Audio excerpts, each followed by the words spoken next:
기구한 팔자를 타고 태어나는 사람이 정말 있을까요? 제 생각은 맞다입니다. 그 기구한 인생을 30년이 넘는 세월 동안 살아온 사람이 바로 저라는 생각 때문이죠. 물론 제 선택이 저를 그렇게 오랜 시간을 힘들게 만들었을지도 몰라요. 왜냐면 저는 22이라는 어린 나이에 혼전 임신으로 남편과 결혼했으니까요. 그뿐인가요? 저는 태어나자마자 친할머니네 버려지듯 맡겨졌어요. 제 부모는 돈을 벌어야 해서도 일이 많아 바빠서도 아니었어요.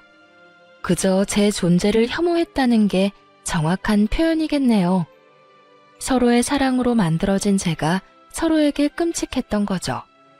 그래서 저는 제 부모의 생사도 모른 채 살았어요. 하지만 괜찮았습니다. 꼭 가족이라고 해서 저를 무조건적인 사랑으로 보듬을 수 없다는 걸 너무 일찍 알아버렸으니까요. 그리고 제가 할머니네에서 자랐기에 남편과도 만날 수 있었잖아요. 저는 남편과 어렸을 적부터 동네 놀이터에서 참 많이 놀았어요. 7살쯤 됐을 땐가 혼자 놀이터 그네를 타고 있던 제게 남편이 먼저 다가와서는 자기도 오늘 혼자라며 같이 놀자고 손 내밀어 준 게 깊은 인연까지 이어졌어요. 남편은 저보다 1살 많은 동네 오빠였고 주변을 잘 챙기는 섬세하고도 마음 따뜻한 사람이었죠. 제 나이 18에 저에겐 전부였던 할머니가 세상을 떠난 뒤 저는 홀로 서기를 해야 했어요. 그때 남편이 큰 위로가 되어주었고 의지도 많이 했어요. 괜찮아. 다 괜찮을 거야. 내가 네 곁에서 앞으로도 쭉 함께 할게. 오빠, 고마워. 오빠가 있어서 정말 다행이야. 네. 남편은 저의 첫사랑입니다. 남편에게도 제가 첫사랑이고요. 그래서 저는 어린 나이에 남편의 아이를 가지게 되었을 때조차 두려울 것이 없었어요. 남편은 임신 사실을 알자마자 잘 다니던 대학까지 자퇴하며 저를 책임지기 위해 노력해 주었거든요. 저의 시부모님은 제가 어렸을 때부터 알고 지낸 이웃분이시고 할머니와 단둘이 사는 걸 안타깝게 여겨 도움도 주었어요. 그렇게 따뜻한 분들이기에 저는 뭐든 괜찮을 거라고 믿었습니다. 하지만 현실은 그리 녹록하지 못했어요. 제 시부모님은 제가 남편의 아이를 가졌다는 사실을 알자마자 저를 손가락질에 대며 비수 같은 말을 쏟아냈고 시모는 격하게 반대하며 나섰어요. 임신이라니? 너희 임신이 무슨 장난인 줄 알아? 이제 막 성인이 된 너희가 어떻게 한 생명을 책임지겠다는 거니? 하물며 연진아, 네 부모도 널 못 키우겠다며 버렸어. 그런데 새파랗게 어린 너희가 도대체 무슨 수로 애를 낳아 키운다는 거야? 아줌마, 제발 허락해주세요.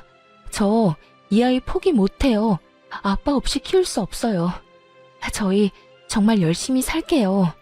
어떤 힘든 역경이 찾아와도 잘 이겨내면서 그렇게 살아볼게요. 네? 엄마, 나도 연진이와 같은 마음이야. 우리가 어려서 불안한 마음에 이렇게 반대하는 거 알아요. 하지만 나 아무리 그래도 연진이도 이 아이도 절대 포기 못해요. 이미 힘들 거 각오하고 내린 결정이야. 아들, 아무리 너희가 이래도 난 절대 허락할 수 없어. 애를 포기한다면 내가 어떻게든 뭐라도 해서든 도우마. 하지만 이건 아니야. 연진아, 내 아들 앞길 막지 말아주렴. 우리 아들 그 유명한 대학을 척척 붙는 똑똑한 아이야. 앞으로 얼마나 더 대성할지 기대되는 그런 아이란 거 알잖니? 너와 내 아들은 태생부터가 달라. 가야 할 길이 다르다고. 아줌마, 저도 오빠한테 너무 미안하고 아줌마 아저씨께 너무 죄송해요.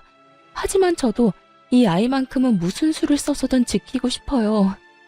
제발, 제발 저희가 아이를 지킬 수 있게 도와주세요. 정말 말이 안 통하는 애구나 너. 애미 애비 없이 자란 것들은 이게 문제야. 사리 분별도 못해, 지 분수도 몰라. 어쩌라는 거니? 내 아들만큼이나 너도 공부 잘했다며? 그런 애가 이리 물러터지고 멍청해서야 되겠어? 막말로 감히 너 같은 게 내 아들의 아이를 가졌다는 것부터가 말이 되느냔 말이야. 엄마, 심란한 마음을 모르는 건 아니지만 그렇게 말하는 건 정말 아니지. 내가 뭐 얼마나 대단한 사람이라고 그런 말까지 해? 나를 사랑해주는 여자고 내가 사랑하는 여자야. 우리가 아무리 나이가 어려도 서로를 위한 마음만큼은 그 누구도 함부로 말할 수 없는 거라고. 됐어요.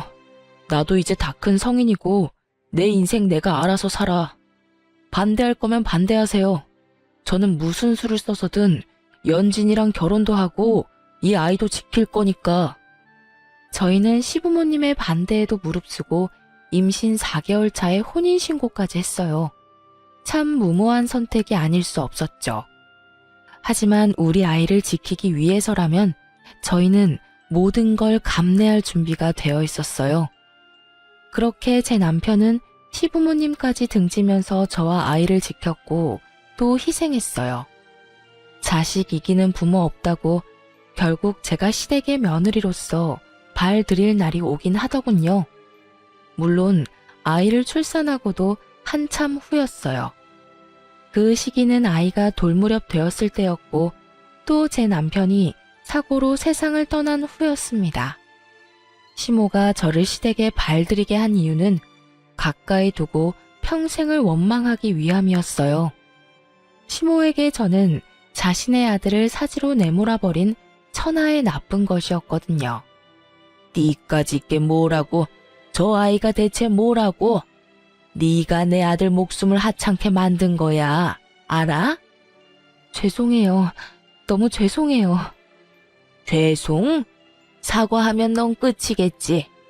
네가 자식 잃은 부모 심경을 알 리가 있겠니? 나쁜 것.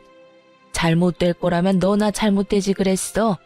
일찍이 네 할머니나 따라갈 것을. 당신 이제 그만해. 시끄럽기만 하지. 제가 그런 말을 들은들 이미 떠난 아들이 살아 돌아오는 것도 아니지 않소. 연진이 넌 꼴도 보기 싫으니 내 눈앞에 띄지 마라. 시모는 돌아가신 할머니를 운운하며 끝도 없이 저에 대한 미움을 쏟아냈어요. 그리고 그 미움의 크기만큼 시집살이 또한 어마어마했습니다. 시부는 저를 보고 싶어 하지도 않았고요. 그럼에도 저는 시댁에 매일같이 시댁을 가야 했죠. 홀로 그 아이를 키워내면서도 시댁의 잡일까지 도맡아 하며 어떻게든 살아내기 위해 고군분투했어요. 시댁 냉장고 청소며 화장실 청소 같은 집안일을 거두는 건 물론 시모의 심부름까지 하면서 시댁의 가정부처럼 지냈어요. 그렇게 지내면서도 아이와 제 입에 풀칠할 돈도 벌어야 했고요. 아직도 잊히지 않는 가슴에 맺힌 일이 몇 개 있어요. 그날은 제가 남편의 첫 기일을 보내고 얼마 뒤의 일입니다. 아이가 막 2돌이 지났을 때였어요. 한참 잔병 치레를 많이 하던 시기라 퍽 하면 아프더라고요. 기관에 맡길 여건도 되지 않으니 아이를 들쳐업고 일을 했죠. 낮에는 뻔질나게도 시댁에서 저를 찾으니 밤에 할 수 있는 식당 일로 돈을 벌었어요. 그때도 아이를 업고 식당 설거지를 하고 있었고요. 밤 9시쯤 됐었는데 이상하게 그날따라 등이 뜨뜻한 거예요. 저는 혹시나 하는 마음에 아이를 살짝 내려 이마를 만져봤어요. 그런데 애가 이마랑 몸은 불덩이처럼 펄펄 끓고 손발은 얼음장처럼 찬 거예요. 사장님, 아이가 지금 열이 펄펄 나요. 저 얼른 병원 좀 다녀올게요. 어머, 그러네. 가게 신경 쓰지 말고 어서 다녀와요. 저는 사장님께 양해를 구한 뒤 그 길로 급히 응급실로 향했어요. 원래도 열에 취약한 편이라 열 경련이라도 일으킬까 어찌나 무섭던지 아이는 요로 감염에 걸렸던 거더라고요. 바보같이 먹고 사는 것만 신경 쓰느라 애가 아파가고 있던 것도 눈치 못 챘네요, 제가. 설상가상으로 며칠 입원 치료가 필요하다더라고요. 정말 싫은데 먹고 살 돈도 빠듯하니 병원비 걱정이 절로 들었어요. 그런 제 자신이 그날따라 어찌나 못나고 또 밉던지 모릅니다. 입원실에 자리가 나길 아이와 기다리며 응급실에서 수액을 맞고 있을 때 시모에게 연락이 왔어요. 그때 시각이 밤 11시가 훌쩍 넘었던 터라 의아했죠. 평소에는 그 시간에는 한참 자고 있을 때니까요. 시모가 연락한 이유는 다음날 점심때쯤 집에 손님이 오니 아침 일찍 와서 대청소도 하고 음식 준비도 하라는 거였어요. 저는 시모에게 아이가 입원해서 내일은 도울 수 없다고 말했어요. 그런데 제 말을 듣고는 시모가 난리를 쳐댔어요. 너는 도대체 애를 어떻게 키우길래 요로 감염애를 다 걸려? 그 아이 지키게 해달라고 애원할 땐 언제고 이제 태어났으니 막 키워도 된다 이거냐? 내 아들의 하나뿐인 핏줄이야. 너같이 천박한 것과는 급이 다른 아이라고. 제가 아이를 좀 더 신경 썼어야 하는데 그러지 못했나 봐요. 그래도 이맘때 아이들이 요로 감염에 간혹 걸리기도 한다고 해요. 며칠 입원해서 잘 치료받으면 금방 좋아진다고 선생님께서 그러셨어요. 그러니까 너무 걱정 마세요, 어머님. 입원했으니까 당연히 그러겠지. 내 아들도 죽여놓고 내 손주까지 잘못되면 네가 목숨 부지하고 살 수나 있을 줄 알아? 네 몸 건사하지 말고 넌 하나 남은 우리 집안 핏줄만 챙겨. 알겠니? 네, 그럼요. 어떻게 지킬 나이인데요. 제가 좀 더 잘 살필게요. 저는 시모가 애가 아픈 것 때문에 야단을 친 게 처음이라 조금 당혹스러웠어요.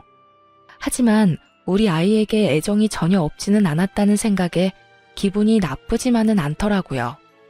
아니, 정확히는 그 순간 처음으로 안도감이 들었던 것 같아요. 그런데 시모는 이런 제 마음을 짓밟는 말을 이어갔고 참지 못한 저는 결혼 이후 처음으로 시모에게 화를 쏟아냈어요. 너는 하필이면 이럴 때 애를 아프게 만들어. 너가 와서 청소를 안 하면 이 넓은 집을 누가 청소하냔 말이야. 진짜 짜증나 죽겠네. 왜 너는 애 간수도 못해서 나한테까지 피해를 주니? 당장 내일인데 어쩌면 좋아 정말. 아무튼 내 인생에도 내 아들 인생에도 걸림돌밖에는 안 되는 계집애라니깐. 어머님께서 속상하신 마음 모르는 건 아니지만 제가 아프게 만든 건 아니잖아요. 그저 이 나이 때 애들이 자주 아프면서 크는 것뿐인걸요. 너 지금 내 말에 말대꾸하는 거니? 네가 정말 미쳤구나. 가뜩이나 내일 손님 맞이가 엉망이 될 판이라 성질나 죽겠는데 지금 나랑 말장난이라도 하자는 거야? 너가 애 똑바로만 잘 키워도 이런 일 없잖니? 뭘 잘했다고 말대꾸야 말대꾸가? 예, 이게 다 네 탓이니까 애를 간호사한테 맡기든 입원실에 같이 입원해 있는 보호자한테 맡기든 요령껏 맡기고 와서 네가 다 준비해. 알겠어? 어머님, 저도 그동안은 죄스러운 마음에 어머님께서 시키는 대로 다 했지만 이번만큼은 못하겠어요. 어머님한테는 뭐가 더 중요한지 모르겠지만 저한테는 지금 우리 아이보다 더 중요한 건 없어요. 남들도 어머님처럼 굴진 않아요. 아픈 애를 남한테 맡기라는 망발은 안 한다고요. 어머님 댁이고 어머님 손님이니까 어머님께서 직접 해결하세요. 뭐야? 애가 아픈 게 아니라 네 머리가 어떻게 된 거 아니니? 그렇지 않고서야 겁대가리 없이 이렇게 함부로 입을 놀릴 리가 없지. 어디 감히 나한테 언성을 높이는 것도 모자라 따박따박 말대답질을 해? 너 내 손에 죽고 싶어 환장했니? 밤낮 없이 손에 물 마를 날 없이 홀로 악착같이 버티며 살고 있는 제게 엄마 자격 운운하는 것도 모자라서 아픈 애는 안중에도 없으신 분을 위해 제가 왜 뭔가를 해야 해요? 저요, 남편 먼저 보내고 어머님께 제 딴엔 그동안 최선을 다했어요. 그런 제 노력은 안중에도 없는 분께 이런 말까지 들으면서 무엇을 해드리고 싶지 않아요. 그러니까 앞으로는 제게 어머님 할 일 떠밀지 마세요. 아셨어요? 그동안 쌓여있던 묵은 감정을 이렇게라도 털어내고 나니 체증이 쑥 내려가는 것만 같았어요. 하지만 제 이런 반항을 시모는 참을 수 없었나 봐요.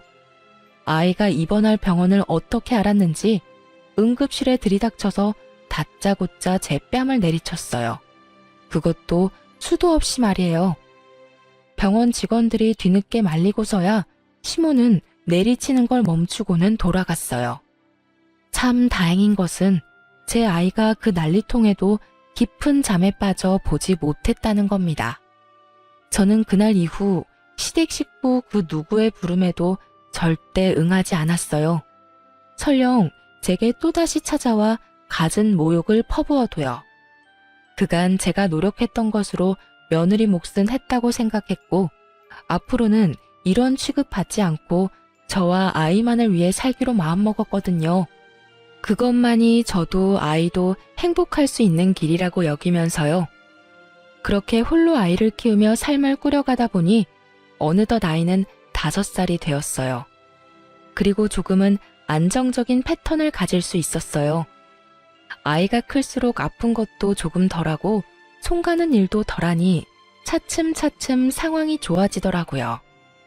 평일이면 여전히 캄캄한 저녁이 되어서야 어린이집에서 하원할 수 있었지만 주말만큼은 저도 아이도 온종일 함께 시간을 보낼 수 있었어요. 저는 그 삶이라도 더없이 행복했어요. 아이에게는 늘 미안한 마음이 컸지만 씩씩하게 잘 자라주는 아이의 모습이 위안이 되었거든요. 그리고 제게 설레이는 감정을 느끼게 해주는 사람도 생겼어요. 물론 아이 때문에 깊은 관계까지는 생각해보지 않았지만 그래도 이제는 남들 사는 것처럼은 사는 것 같았어요. 앞으로도 이렇게 잔잔하게 흐르길 바라기도 했고요. 그렇지만 언제나 시련은 불시에 찾아와 제 삶을 흔들곤 하죠. 시모는 어디서 어떻게 제 소식을 전해 들었는지 제 직장까지 찾아와서 저를 기다리고 있었어요. 그러고는 저를 발견하자마자 제게 성큼 다가와서는 삿대질을 해대며 언성을 높였어요. 어디 내 아들의 애까지 낳아 키우고 있는 몸으로 다른 남자 만날 생각을 해? 네가 연락 끊으면 내가 네 소식도 모를 줄 알아? 순수한 내 아들 꼬여내서 임신부터 한 천박한 것이 그새를 못 참고 아무 남자 품이나 찾아대는 꼴이라니. 당장 정리해, 당장! 제 아이 손 닿아 본 적도 없는 분이 참견할 일은 아니지 않나요? 그것도 제 직장까지 와서 가타부타 하는 건 더더욱 무례한 태도고요. 그리고 전 단연코 천박한 행동한 적 없어요. 내 아이에게 떳떳한 부모로 살기 위해 기를 쓰고 노력 중이거든요. 내 인생 내가 알아서 해. 당신이 관여할 문제가 아니라고. 이 버르장 머리 없는 것이 내 아들 그렇게 만들어 놓고 내가 너만 행복하게 둘 것 같아? 두고 봐. 벼랑 끝까지 쫓아가서라도 널 가만두진 않을 테니까. 그거 알아요? 과거에 묶여 사는 당신이 내 눈에는 그저 가여울 뿐이야. 그래, 당신도 자식을 뒀던 부모니까 여전히 내가 밉겠지. 하지만 그렇다고 해도 변하는 건 없어요. 행복하지 못한 사람은 당신뿐일 거라는 걸 저는 알거든요. 누군가를 미워하면서 산다는 것만큼 지옥 같은 삶도 없잖아요? 다시는 제 인생에 참견질하지 마세요. 저 역시 참고 넘기는 것도 이번이 마지막이니까요. 하지만 제 말이 시모에게 불을 지폈어요. 제가 마음을 나누기 시작한 그 남자까지 찾아냈더라고요. 그러고는 그 남자에게 얼마나 제 험담을 했는지 몰라요. 그 남자는 저를 믿었기에 흔들리지 않았지만 그 사람의 말을 빌려 시모가 했던 말을 설명해보자면 저더러 걸레짝이 따로 없는 난잡한 여자라고 했다고 해요. 심지어는 아이의 아빠가 견디지 못하고 도망을 갔다는 허무맹랑한 말까지 지어내면서 저를 모욕했고요. 그렇게 꼬박 한 달을 저와 좋은 감정을 나누던 그 남자를 찾아가 저와 헤어지라며 복가됐더라고요. 저는 결국 그 남자에게 피해를 주고 싶지 않아 먼저 관계를 정리했어요. 그 남자는 괜찮다고 했지만 저는 괜찮을 수 없었으니까요.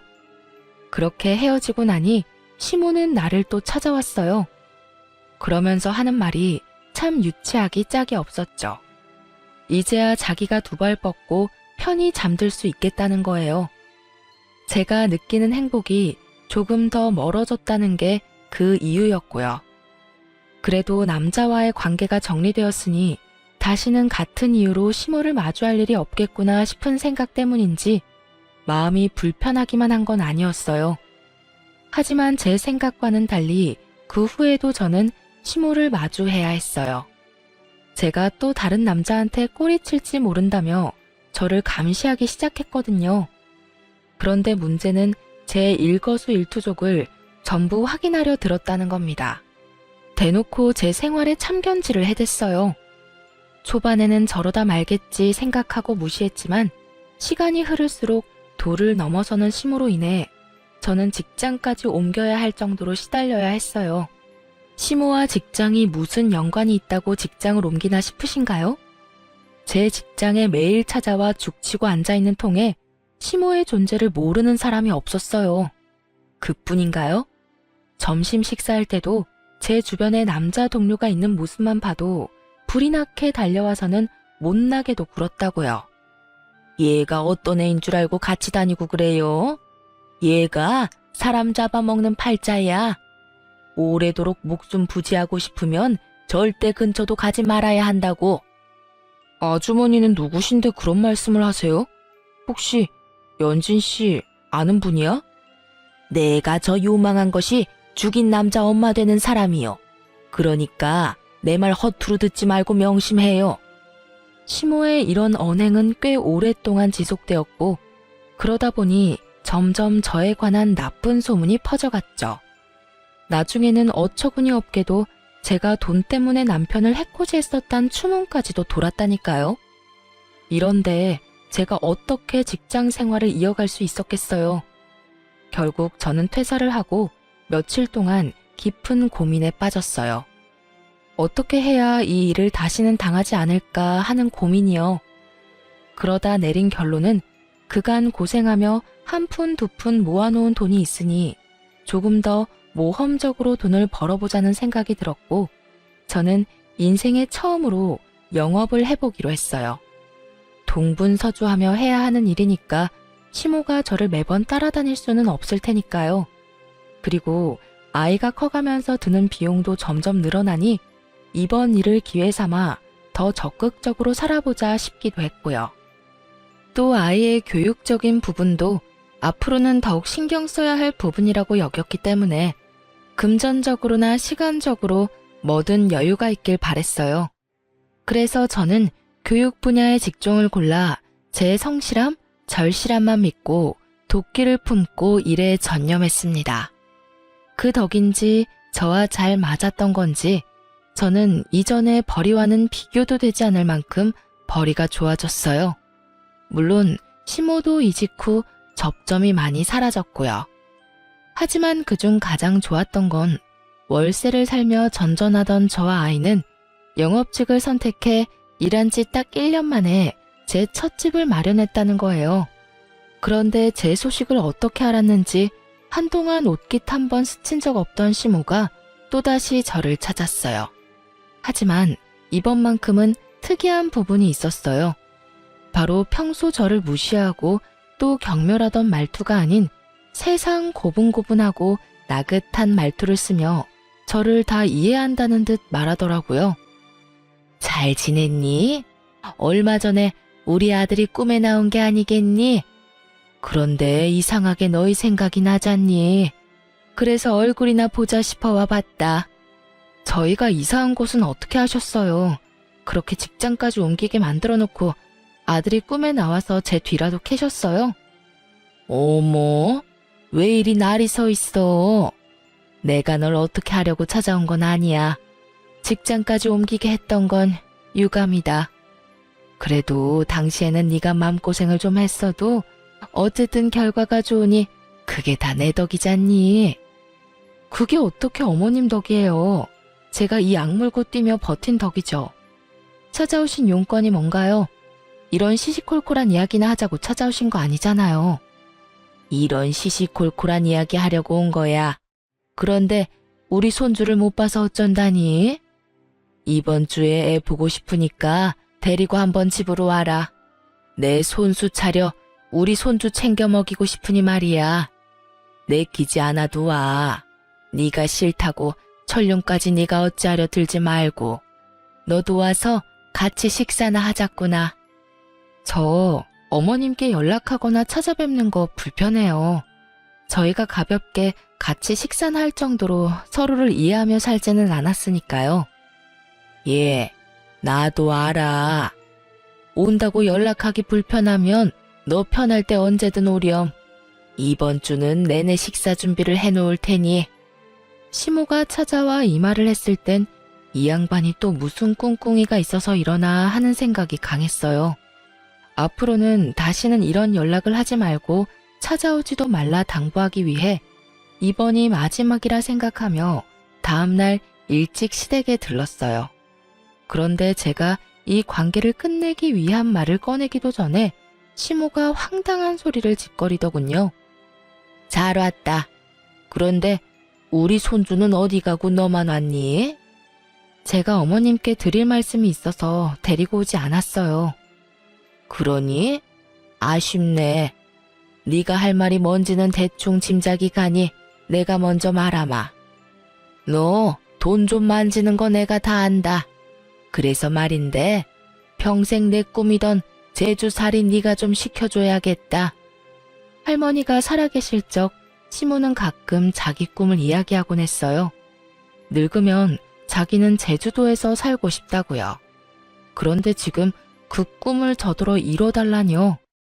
저는 시모의 말에 어이가 없어 따박따박 따졌어요. 제가 왜 어머님의 꿈을 이뤄드려야 해요? 제가 힘들게 지내왔던 세월을 빤히 보셔놓고 그런 말을 어떻게 하세요? 아들이 없으니 하나뿐인 며느리한테 효도 좀 하라는 거잖니. 처음이자 마지막으로 효도한다 생각하면 될 일 아니니? 그동안 아이의 조부모로서 사소한 것 하나 노력한 적 없으시잖아요. 그런데 효도를 운운하실 자격이 있다고 생각하세요? 그런 걸 일일이 따질 관계는 아니지 않니? 그리고 어차피 돈을 죽을 때 싸갈 것도 아니고 너 제주에 이번에 대출 받아서 땅 샀다며? 우리가 노후로 거기서 좀 생활한다는 건데 뭐가 문제라고 이래? 그만 좀 하세요. 언제까지 이런 관계로 살아야 하는 건데요? 제 것에 탐내지 마시고 어머님 삶을 좀 사세요. 저요, 어머님 사리사욕이나 챙기자고 열심히 사는 거 아니에요. 저도 이 세상에 단 둘뿐인 우리 모자만 생각하며 버티는 거라고요. 우리가 이렇게 자꾸 부딪히는 꼴을 하늘에 있는 아들이 보면 얼마나 속상하겠어. 네 제주 땅 우리한테 넘기고 거기서 지내면서 거리를 두면 너도 더 좋을 거고 우리도 우리대로 좋을 것 아니니. 정 못하겠으면 내 아들 목숨값이라고 여겨라. 지금 뭐라고 하셨어요? 남편 목숨값이요? 그래. 그렇게 네 제주 땅 넘기기 아까우면 그렇게 생각해. 그럼 네 마음이 덜 아쉬울 것 아니니? 안 그래? 정말 끝까지 진절머리가 나게 만드네. 당신이 말하는 아들 목숨값, 내 남편 사망보험금까지 탈탈 털어갔잖아. 1,000원 한 장 안 남겨주고 전부 빼앗아 갔잖아. 저는 목숨값을 운운하며 말하는 순간 꼭지가 돌아 그 집에 있는 물건이란 물건은 다 집어 던져댔어요. 그 모습에 잔뜩 겁먹은 시모는 제가 찾아와 난장을 부린다며 시부에게 연락했어요. 뒤늦게 연락받고 달려온 시부는 다짜고짜 제 얼굴에 손을 댔습니다. 아무리 나이 드신 분이라도 남자의 힘을 당해낼 재간 없이 몸의 균형까지 잃고 넘어졌어요. 어찌나 서럽고 아프던지 눈물이 속절없이 흘렀어요. 시부는 그런 저를 향해 정신 나간 미친 사람 취급을 했죠. 세상을 떠났어야 할 사람은 내 아들이 아닌 너였어야 했는데 이렇게 끝까지 우리와 악연일 거면 네가 처음부터 우리 집에 발도 못 들이게 했어야 했다고. 그러게요. 아버님 말씀대로 제가 이곳에 발도 들이지 말았어야 했는데 너무 어려 그러질 못했던 게 한이네요. 어디서 너 같은 것이 굴러 들어와서 이 집안을 풍비박산을 내야 멈출 요량이냐? 그 전까진 그냥 얽히지 말자고만 생각했어요. 그런데 지금부터는 아니네요. 당신 말처럼 이 집안이 풍비박산 나는 꼴을 내 두 눈으로 꼭 보고 말 거야. 상황에 이렇게까지 극에 치닫자 저도 정말 악에 바치는 거예요. 그래서 결심했어요. 제가 이 집 인간들에게 당했던 것들을 고스란히 되갚아주겠다고 말이에요. 그리고 다음 날부터 저는 예전에 시모가 제 뒤를 열심히도 캔 것처럼 똑같이 시모의 뒤를 캐기 시작했어요. 못된 사람이니 뒤 구린 일 하나쯤은 할 거라고 생각했는데 아니나 다를까 얼마 뒤 충격적인 정보를 얻게 되었습니다. 시모가 유흥업소를 들락이고 있다는 사실이었어요. 시부 앞에서는 예나 지금이나 고고하고 여리한 척을 해대더니 뒤에서는 이렇게 지저분하게 호박씨를 까고 있던 거였어요.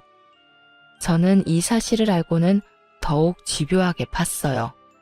그러면서 알게 된 건 시모가 그 유흥업소를 손님이 아닌 사장으로 들락거리고 있었다는 거예요. 저는 이것을 증명할 모든 증거를 모았어요. 그렇게 시모의 뒤를 캔 지 딱 한 달이 되던 날, 유흥업소에서 나오던 시모와 제가 딱 마주하게 되었고, 나를 바로 알아본 시모는 사색이 되었어요. 네가 여긴 어떻게? 어떻게 오긴요. 제 두 발로 걸어왔죠. 그렇게 저더러 요망하다더니 어떻게 이런 요망한 짓을 벌이고 계셨던 거죠? 아버님은 알고 계시려나? 워낙 보지식한 분이시잖아요. 예, 제발 모른 척 해주면 안 되겠니? 네 말대로 네 시아버지는 몰라. 알면 정말 큰일 난다고. 어머님께서는 정말 남다른 분이라고 생각했는데 이리 배포가 크신 분인 줄은 미처 몰랐네요. 좀 더 일찍 알았다면 제가 긴 세월 그 고생은 안 했을까요?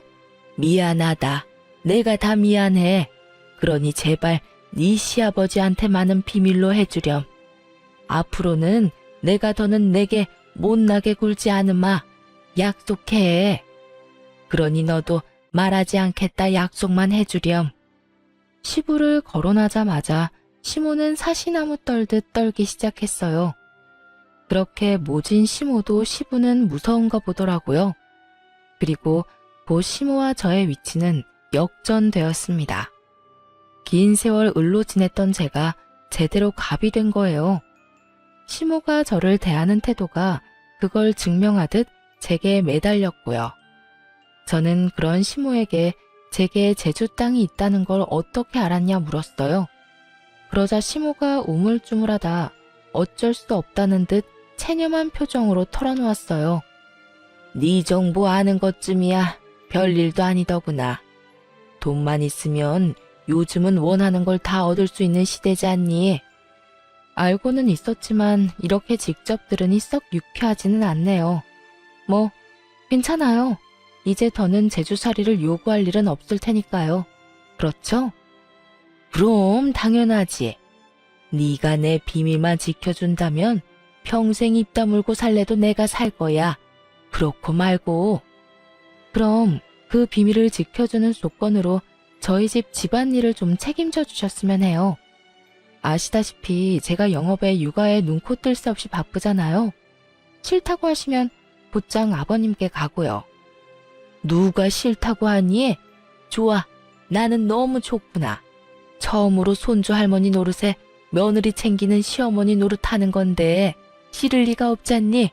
내일부터 당장 하마.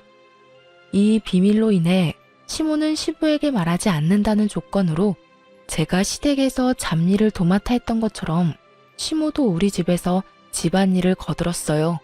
거기다 시모는 언제 어디고 제가 부르면 제깍제깍 달려오는 성의까지 보였어요.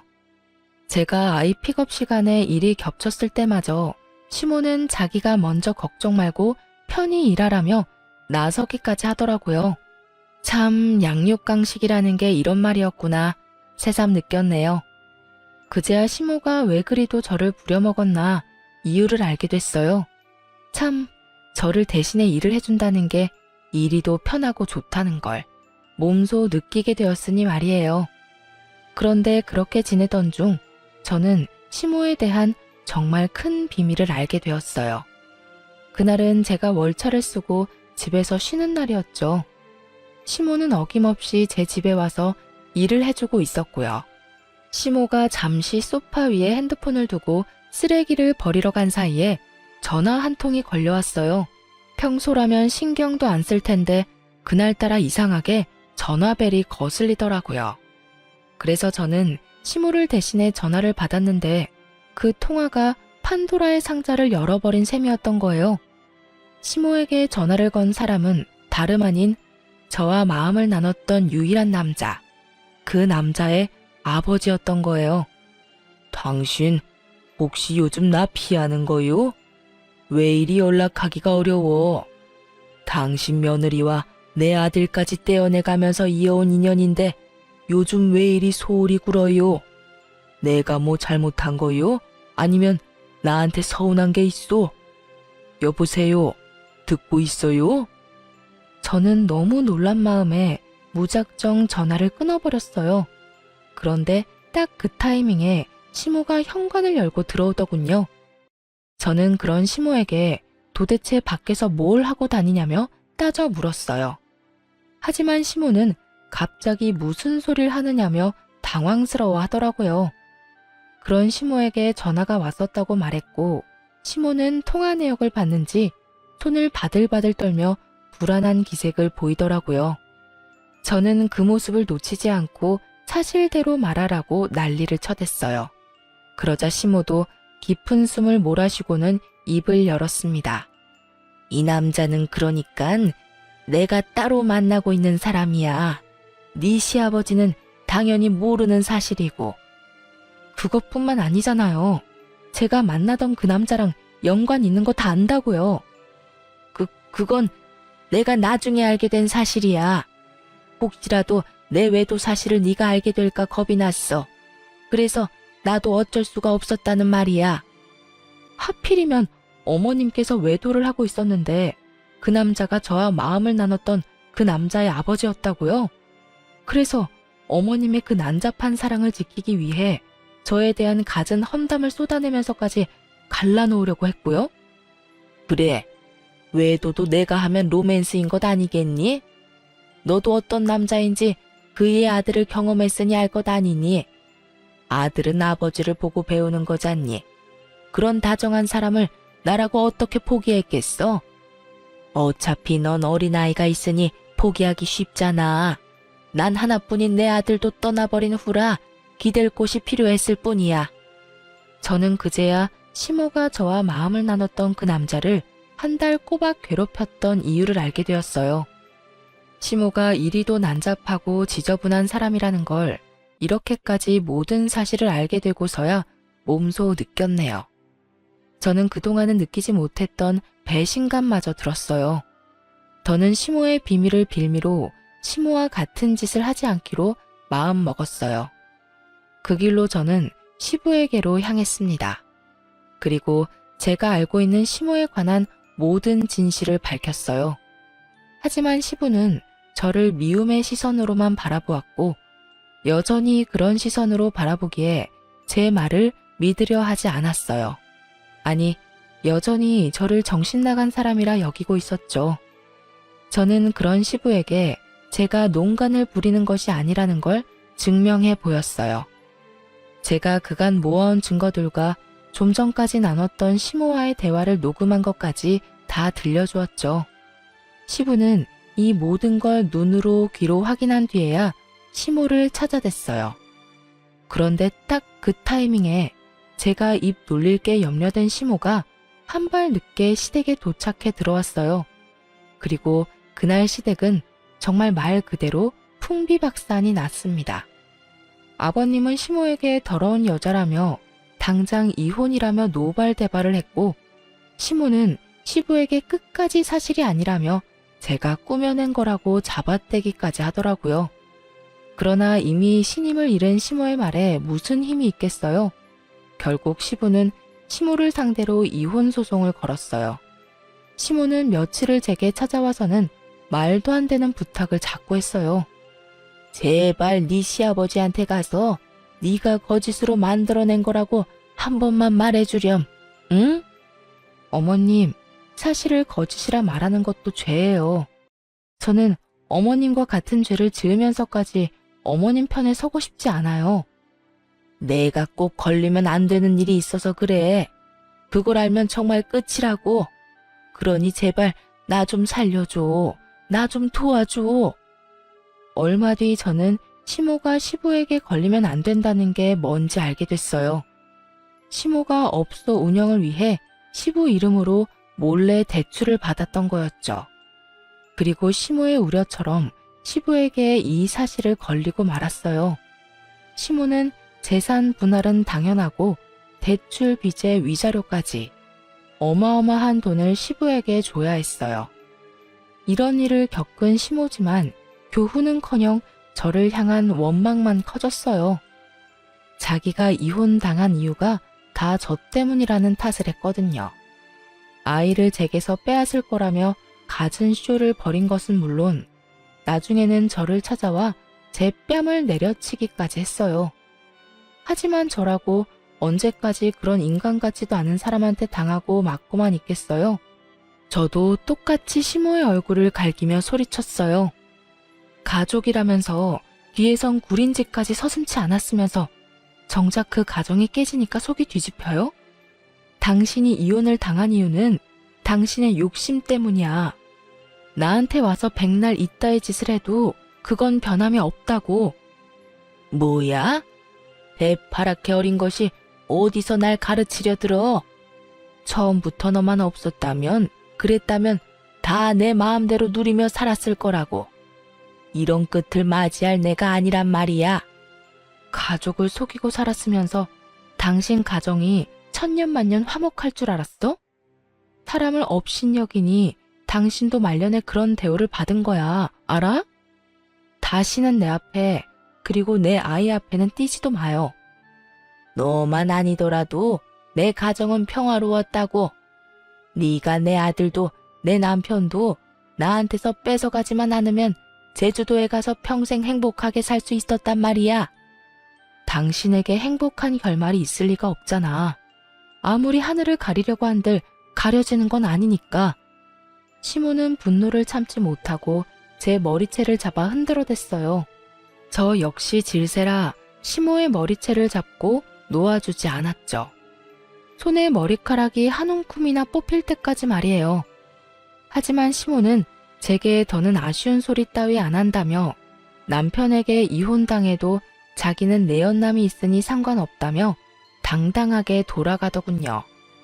그런데 얼마 못 가 저를 또 찾아왔죠.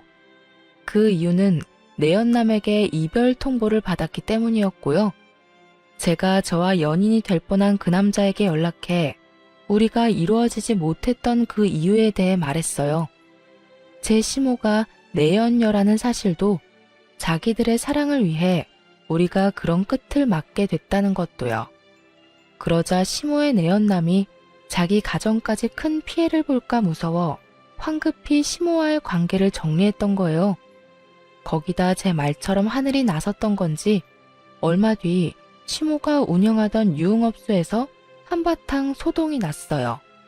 시모가 시부에게 위자료와 대출 빚을 갚는 것 때문에 자금이 없어 직원들에게 월급을 제대로 주지 않았던 게 화근이었어요. 결국 시모는 악덕이라는 꼬리표만 달린 채 폐업까지 하게 되었어요. 그제야 아쉬운 게 많아졌던 걸까요? 다시는 안 볼 사이처럼 머리채까지 잡아놓고 목숨을 잃은 아들을 생각해서라도 자기를 좀 잘 살펴주면 안 되겠냐며 구걸하는 거예요. 정말 애처롭게도 매달리는 꼴이 추접해 보일 정도로요. 내 남편도 엄마인 당신을 돕는 걸 원하지 않을 거야. 스스로 깨우치고 이겨내고 속죄하면서 그렇게 벽에 부딪힌 채로 살아봐. 내 아들은 그리 매정한 아이가 아니야. 분명 네가 나를 거두길 바랄 거라고. 제발 나를 좀 도와주렴. 나도 내 앞가림은 하마. 아주 잠깐이라도 좋아. 네가 사놓은 제주 땅에서 지낼 수만 있게 해주렴. 내가 월세는 다달이 내마. 공짜로 지내겠다는 것도 아니잖니. 네 눈앞에도 보이지 않을 거야. 평생 거기서 살다 거기서 생을 마치 마. 당신이 뭔데 내 땅에서 지낼 생각을 해. 그것부터가 당신은 그런 거야. 결국 내 덕을 보며 당신이 원하는 꿈을 이뤄보겠다는 속내잖아. 나도 제발 부탁이니 당신은 당신 알아서 살아. 내가 실언했어. 제주 땅이 아니라 네 집에 있는 방 한 켠만이라도 좋으니 내치지 말아주렴. 집안일은 다 내가 하마. 원 없이 부려먹어도 좋아. 잠만 잘 수 있게 해주렴. 제발. 당신한테 내줄 방 따위 없어. 한 번만 더 찾아오면 신고할 줄 알아? 제발. 이제 우리 악연은 오늘이 마지막이길 바래. 시모는 자기 목구멍이 포도청이니 제가 오지 말라고 신고하겠다 말해도 끈질기게도 매달리며 하루가 멀다 하고 찾아왔어요. 거기다 제가 그렇게도 매정하게 했으니 못된 그 성정이 가만히 받아들일 리 없었죠. 또다시 못된 행동을 일삼아댔어요. 제가 망하는 꼴을 보고 말겠다며 제 직장에 아이가 다니는 기관까지 찾아가서는 제 전 직장에서 했던 짓을 또 해댔죠. 말도 안 되는 말들로 저뿐만 아니라 아이에게까지 피해를 입혔고 친구들이 수군대는 걸 견디지 못해 아이가 불안증까지 생기고 말았어요. 아이에게까지 해를 준 건 절대 용납할 수 없었기에 저는 시모를 상대로 고소했어요. 이걸 그냥 두면 앞으로 또 이러지 않으리란 법도 없잖아요. 시모는 법적 조치를 취하고서야 겁을 먹더라고요. 네 눈앞에서 완전히 사라질게. 그러니 제발 선처해주렴. 내가 돈도 없고 집도 없는 와중에 처벌까지 받을 수는 없잖니. 내가 그동안 너를 우습게 여겼어. 사실이다. 하지만 이번만큼은 진심이야. 선처만 해주면 죽은 듯 살겠다. 약속하마. 내 아이에게까지 해를 입혀놓고 뭐? 선처? 마음 같아선 골방에 가두고 평생 못 나오게 하고 싶은 심정이야. 당신이 그간 내게 했던 만행들까지 어디 한번 제대로 죗값 치러봐. 시모는 자기 코가 석자라는 걸 느꼈는지 나중에는 제 아이에게까지 무릎 꿇고는 할머니가 잘못했다며 용서해달라고 빌었어요. 하지만 그런다고 잘못이 사라지나요? 저는 끝까지 봐줄 생각은 없었어요. 저는 모진 일을 당해도 제 아이만큼은 그러지 않길 바랬는데 이런 제 바람을 짓밟은 시모가 제발 감옥에서 썩길 바랄 뿐이었으니까요. 저는 끝까지 선처해주지 않았고 결국 시모는 몇 년치의 죗값을 그제야 제대로 처벌받게 되었습니다. 참 숨 쉴 틈 없는 모진 날의 연속이었어요. 지금 생각해보면 어떻게 그 모든 날을 버티며 이만큼 살아왔을까 신기하기도 해요. 아이와 함께 남편을 따라 이 세상을 등지면 어떨까 하는 생각이 들 정도로 힘든 날이 많았으니까요. 하지만 시댁과의 악연에 종지부를 찍은 후 2년이라는 시간이 더 흘렀네요. 저만큼이나 힘들었을 제 아이가 잘 버텨준 것이 너무도 감사하고 여전히 씩씩하고 단단하게 자라주고 있는 것이 대견하다고 느껴져요.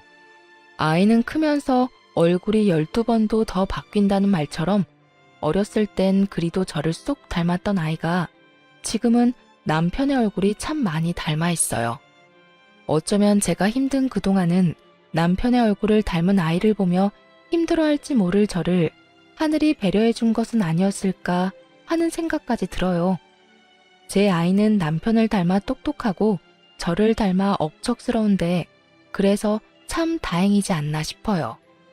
우리 아이도 저도 힘든 시기를 지나 지금은 충분한 행복을 누리고 살고 있거든요. 앞으로는 더욱 잘 이겨낼 수 있으리란 희망도 생겼네요. 아이는 저를 자신의 우주라고 표현해요. 저 역시 아이가 제 전부이며 저의 우주입니다. 우리는 앞으로도 서로에게 등대가 되어주고 또 우주가 되어주며 살아갈 거예요. 언제까지나 아이와 제가 단단히 살아갈 수 있도록 시청자분들의 많은 응원 부탁드립니다. 감사합니다.